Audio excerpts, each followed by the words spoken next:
ഇറാന്റെ മണ്ണിൽ ആക്രമണം നടത്തുന്ന അമേരിക്കൻ സൈനികരെ വധിക്കുകയോ ജീവനോടെ പിടികൂടുകയോ ചെയ്യുന്ന പൗരന്മാർക്ക് വൻതുക പ്രതിഫലം പ്രഖ്യാപിച്ചിരിക്കുകയാണ് ഇറാൻ സൈന്യം. എന്താണ് ഈ പുതിയ നീക്കത്തിന് പിന്നിൽ?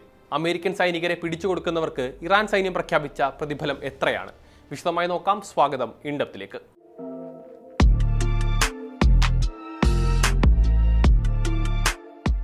ഇറാനിൽ ആക്രമണം നടത്തുന്ന അമേരിക്കൻ സൈനികരെ വധിക്കുകയോ അല്ലെങ്കിൽ ജീവനോടെ പിടികൂടുകയോ ചെയ്യുന്ന പൗരന്മാർക്ക് $30,000 അമേരിക്കൻ, അതായത് ഏകദേശം 28 ലക്ഷം രൂപ പ്രതിഫലം നൽകുമെന്നാണ് ഇറാന്റെ സൈനിക തലവൻ മേജർ ജനറൽ അമീർ ഹാത്തമി പ്രഖ്യാപിച്ചിരിക്കുന്നത്. ശ്രദ്ധേയമായ കാര്യം, ഏതെങ്കിലും ഇറാനിയൻ വനിതയാണ് ഈ ദൗത്യം നിർവഹിക്കുന്നത് എങ്കിൽ അവർക്ക് ഈ തുകയുടെ ഇരട്ടി, അതായത് 56 ലക്ഷം രൂപയായിരിക്കും സമ്മാനമായി നൽകുക എന്നും അദ്ദേഹം വ്യക്തമാക്കിയിട്ടുണ്ട്. പൗരന്മാരുടെയും വിവിധ സംഘടനകളുടെയും ഭാഗത്തു നിന്ന് ഉയർന്നു വന്ന ആവശ്യങ്ങളെ തുടർന്നാണ് ജനങ്ങളിൽ നിന്ന് സമാഹരിക്കുന്ന തുക ഉപയോഗിച്ച് ഈ പ്രതിഫലം നൽകാൻ തീരുമാനിച്ചത് എന്നതാണ് ഇറാന്റെ വാദം.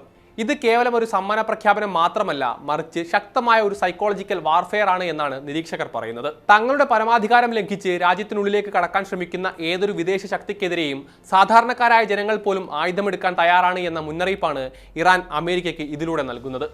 ഈ വർഷം ഫെബ്രുവരിയിൽ തുടങ്ങിയ സംഘർഷങ്ങളും തുടർന്നുണ്ടായ താൽക്കാലിക വെടിനിർത്തലും സമാധാന ചർച്ചകളുടെ പരാജയവുമെല്ലാം മേഖലയിൽ ഇപ്പോഴും കനത്ത പുകച്ചിലുണ്ടാക്കുന്നുണ്ട്.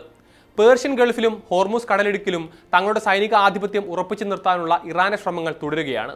ഈ ഘട്ടത്തിൽ ഇപ്പോൾ പുറത്തുവന്ന ഈ വാർത്ത അമേരിക്കൻ സേനയ്ക്ക് തങ്ങളുടെ കരസേനാ നീക്കങ്ങളിൽ വലിയ സുരക്ഷാ ആശങ്ക ഉയർത്തുന്ന ഒന്നാണ്. എന്നാൽ ഈ പ്രഖ്യാപനത്തിലെ കൗതുകരമായ ഒരു വശം ഇറാന്റെ മണ്ണിൽ നിലവിൽ നേരിട്ട് US കരസേനയുടെ ആക്രമണമോ താവളങ്ങളോ ഇല്ല എന്നതാണ്. മുൻപ് വിമാനം തകർന്നു വീണ ഒരു അമേരിക്കൻ പൈലറ്റിനെ രക്ഷപ്പെടുത്താൻ ഏപ്രിൽ മാസത്തിൽ നടത്തിയ വലിയൊരു റെസ്ക്യൂ ദൗത്യം ഒഴിച്ചാൽ US സൈനികർ അവിടെ എത്തിയിട്ടില്ല. കൂടാതെ ഈ സംഘർഷത്തിൽ ഇതുവരെ കൊല്ലപ്പെട്ട 17 US സൈനികരും ഇറാഖിലും ജോർദാനിലും ഉൾപ്പെടെ ഇറാന് പുറത്തുള്ള രാജ്യങ്ങളിലാണ് കൊല്ലപ്പെട്ടത്. അതിനാൽ US താവളങ്ങൾ തങ്ങളുടെ അയൽപ്പക്കങ്ങളിൽ വീണ്ടും സ്ഥാപിക്കാൻ സമ്മതിക്കില്ല എന്ന ശക്തമായ മുന്നറിയിപ്പും അമേരിക്കൻ സൈന്യം മേഖല വിട്ടുപോകണമെന്ന ആവശ്യവുമാണ് ഇറാൻ ഇതിലൂടെ മുന്നോട്ട് വെക്കുന്നത്. അമേരിക്കൻ സൈന്യം ഇതുവരെ ഔദ്യോഗികമായി ഈ പ്രഖ്യാപനത്തോട് പ്രതികരിച്ചിട്ടില്ല എങ്കിലും പെന്റഗണിന് ഇത് നിസ്സാരമായി തള്ളിക്കളയാനാകില്ല. കാരണം ഇത് ഇറാഖിലും ജോർദാനിലും മേഖലയിലെ മറ്റിടങ്ങളിലും നിലയുറപ്പിച്ചിരിക്കുന്ന US സൈനികരുടെ സുരക്ഷയെയും പരോക്ഷമായി ബാധിച്ചേക്കാം. മാത്രമല്ല, ലോകത്തെ 1/5 എണ്ണ വിതരണത്തെ ബാധിക്കുന്ന ഹോർമൂസ് കടലിടുക്കിന്റെ നിയന്ത്രണത്തിലും യുദ്ധപരിഹാര ചർച്ചകളിലും ഇറാന്റെ മേൽക്കൈ ഉറപ്പിക്കാനുള്ള ശ്രമമായി കൂടി ഇതിനെ കാണേണ്ടതുണ്ട്. മുൻപുണ്ടായ വെടിനിർത്തലും ജൂണിലെ സമാധാന ചർച്ചകളും പരാജയപ്പെട്ടതിനു ശേഷം കടലിടുക്ക് തുറന്നുകൊടുക്കാൻ യുദ്ധ നഷ്ടപരിഹാരം അടക്കമുള്ള വലിയ നിബന്ധനകൾ ഇറാൻ മുന്നോട്ട് വെച്ചിട്ടുണ്ട്. എന്നാൽ മധ്യസ്ഥ ചർച്ചകൾ വഴിമുട്ടി നിൽക്കുന്ന ഈ സാഹചര്യത്തിൽ ഇത്തരം സാമ്പത്തിക പ്രഖ്യാപനങ്ങൾ വഴി US മേൽ സമ്മർദ്ദം കൂട്ടാനാണ് ഇറാന്റെ നീക്കം.